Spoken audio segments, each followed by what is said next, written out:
Welcome to another episode of Housing to Whole podcast. Today, we're excited to sit down and chat with Jodi Gray, Program Manager at Aoki Ross House, a housing program for 2STGD community, two-spirit, trans, gender diverse individuals. Thanks for joining us today, Jodi. Thanks for having me. Jodi, your journey of becoming a program manager at Aoki Ross House and you winning the Courage to Come Back Awards has been a testament to your resilience. Looking back, what has been the most transformative moment that led you to be here and work as a program manager at Aoki Ross House? I think as far as my resilience is concerned, the most transformative moments were in my childhood. And unfortunately, they weren't good moments, but I didn't have a good childhood. I suffered quite a bit of abuse, and I had to hide the fact that I knew I was different. And even though at the time I didn't know I was trans. So I really had to rely on myself to take care of myself. And I didn't have a choice but to have that resilience. But I think another big transformative moment in my life was in 2016 when I did transition.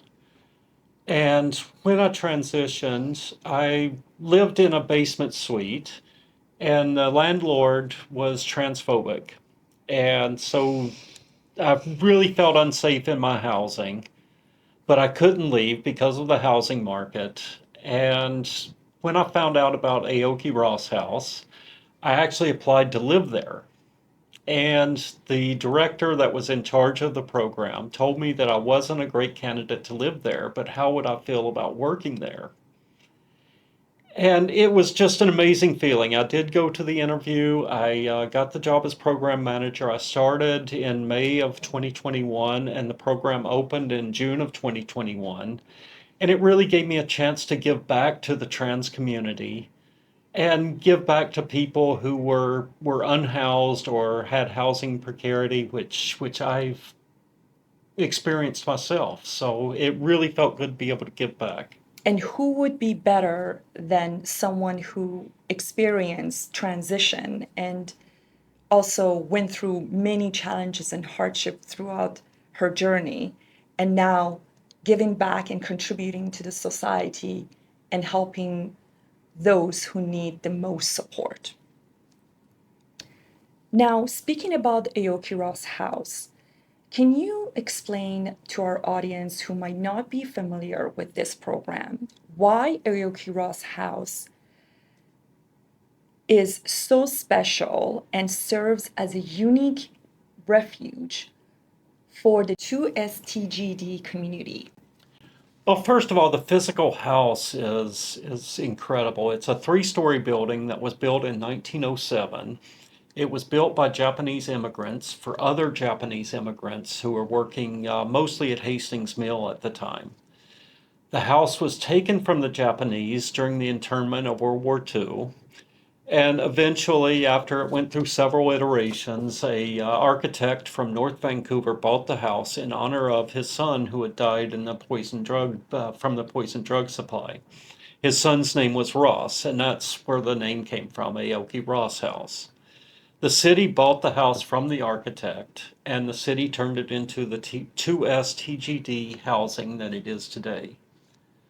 So besides the physical characteristics of the house, it's a safe haven for the people that live in it. We have 23 residents, and unfortunately, 2S TGD people do not have an easy time in other housing and in society in general.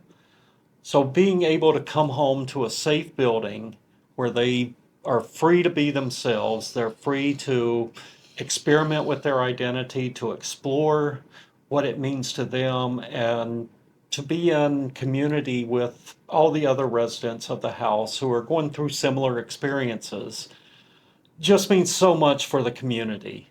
And it really helps them along. And I've seen some amazing changes in the people just from having that safe space to be themselves. To be themselves. That's so amazing. I think everybody should be themselves, and especially trans community that facing a lot of challenges and issues. And it's not easy to be a program manager at Aoki Ross House. Unexpected situations can happen. You can be on call sometimes for 24 hours if they need you. But what motivates you to keep going every day? It's definitely a challenging job. I have been called in the middle of the night several times, but I've got to say the first thing that motivates me are the 23 people that live in the house. They're all just amazing people, and I get the privilege of coming into their home, hearing their stories, supporting them with whatever they need support with, and basically being in community with them as much as they're in community with each other. And that's something really special to me and something that means a lot to me. And I think the other thing that motivates me are the other applications that we get for the house. So we've had over 100 applications come in for the house. And it just shows what a need there is for housing like this. And I'm in a position to advocate for that housing, and I take it as a responsibility and also something that I can give back to the community by advocating, by trying to get more housing for the people that need it. Did you just mention over 100 applicants are on wait lists? Over 100 Wow, applicants for the house, yes, wow. and we only have 23 rooms. And as you mentioned many times to me, the fact that the 2SDGD community are very overrepresented in shelters and many places that they need housing I is. think, yeah, they're definitely overrepresented in the homeless, but the applications that we have really are a wide range of people. So it's people that are living in unsafe housing due to their landlords, like I was, Wow. or staff and other residents in the housing that they're in are harassing, in some cases assaulting them. So there's people that cannot get housing because landlords are discriminating against them because they are trans or gender Hmm. diverse. There's people that refuse to go to a shelter because they would have to go to a shelter based on the gender that they were assigned at birth and not their true gender, which can be very dangerous for a trans person, lead to more assaults, more harassment. And yeah, there's just a whole variety of reasons that housing is unsafe for a lot of trans people and why more housing is Hmm. needed. In your experience as a program manager working at Aoki Ross House, what is the most memorable moment that resonated with you and makes you think that this work is really important? There's been so many moments that have resonated with me. All of the tenants share with me their lives, which I take as a huge honor that they would open up to me about that. And there's been so many people that have come into the house and turned their lives around. And it's just been amazing to see them flourish in the environment. I do have to say there was one tenant that touched me. I'll never forget any of the tenants, but this one tenant, the tenant actually passed away from the poison drug supply. I found her in a room, and it really hurt a lot, but she was someone who had never been accepted in the communities that she lived in. She had amazing stories, an amazing outlook on life. And when she came into the house, it was probably one of the first times in her life where she was living somewhere where she was accepted and felt welcomed, and she was happy there. And she would tell me stories about how she played piano. And a lot of what she said bordered on unbelievable. And the piano playing definitely did. And she would tell me how amazing she was, and I would just go along with it. Okay, okay. But we were at the Japanese hall one day for a meeting, and she sat down at the piano, and her playing was just as amazing, if not more, than what she had said. It was incredible. And she was so happy when she was playing. She was just rocking back and forth and having a great time and a smile from ear to ear. And it was just so wonderful to see her so happy. And even though the story ends tragically, as so many trans stories do, it really gives me a lot of comfort to know that she was living among friends and in a community where she was happy before her life ended. And that's, I think, the essential for the work that we do.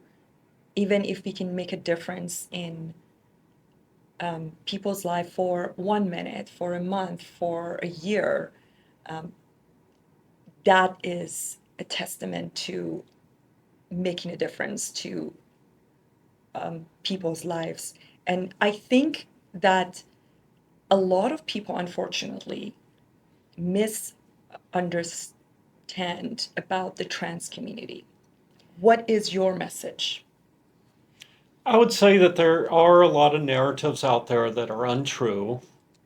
Just like anything, please, if you see something, check the facts and make sure what they're saying is accurate. And I would say before you pass judgment on any group of people, the trans community, different cultures, different religions, get to know people from that community. And once you actually humanize these people, you see that they're people just like anybody else. We're all the same deep down, and we can all connect if we just give it a chance and try. Trans people are less than 1% of the population. We're not here to take over the world. We're just here trying to live our lives the best that we can and be our authentic selves. And just like any community, there's people that you're going to get along with, there's people that you're not going to get along with in the trans community. We're no different than anyone else, and we just want to live our lives in peace.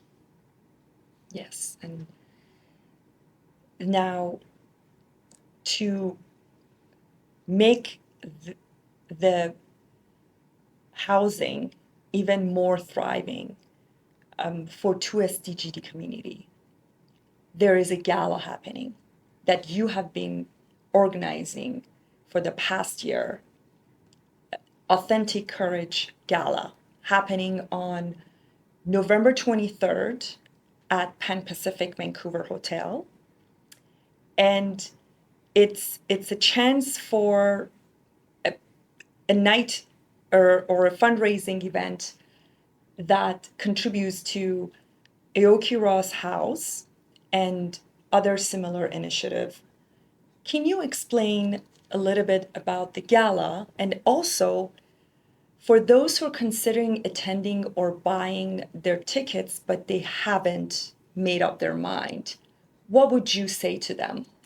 Certainly. So the gala, the date that was picked for the gala, November 23rd, is a very special date. It is the Saturday after the Trans Day of Remembrance, which is to honor trans people that were murdered in the last year for being their authentic selves. And National Housing Day is also that week. So we're bringing together the Trans Day of Remembrance and Housing Day to have a day of celebration for trans people, for housing, and it's going to be an amazing, amazing celebration there. So we're going to have Jaylene Time, who is an incredible two-spirit trans performer. We're going to show you a bit about the house. We're going to have a great DJ playing after the dinner, a wonderful meal at the Pan Pacific looking out over the water of Burrard Inlet. And we're all there to benefit people who need allies. And we need you to show up as allies for these people. And we need the entire housing continuum for trans people to feel safe in their housing. We need a shelter specifically for the community. We need more funding for Aoki Ross House to provide the programming that is necessary there. And we need independent housing so that people can live in community after they've outgrown Aoki Ross House. So we do need the entire housing continuum, and we also need a program to make other housing providers aware of the issues and so that they can provide safe housing. So trans people, like anyone else, has a choice of where they want to live. This is such an important cause, and we're just asking people to come out and be visible as allies and come for the silent auction, come for the dinner, learn more about this cause, and hopefully decide that it's something that you want to donate to the cause. And especially with the political climate now and the election coming up, we need as many allies as we can get. Yes. And we will put the information about the gala in the link below. So you can either purchase your tickets, or if you're not able to attend, make a donation. And you can also be one of our sponsors at the Authentic Courage Gala. It's an exciting event. We're looking forward to it. Thank you so much, Jodi, for joining us today, for sharing your inspiring story. And thank you for an amazing work that you do, contributing to the community and those who need our help. Thank you so much for helping me get the message out there. Thank you.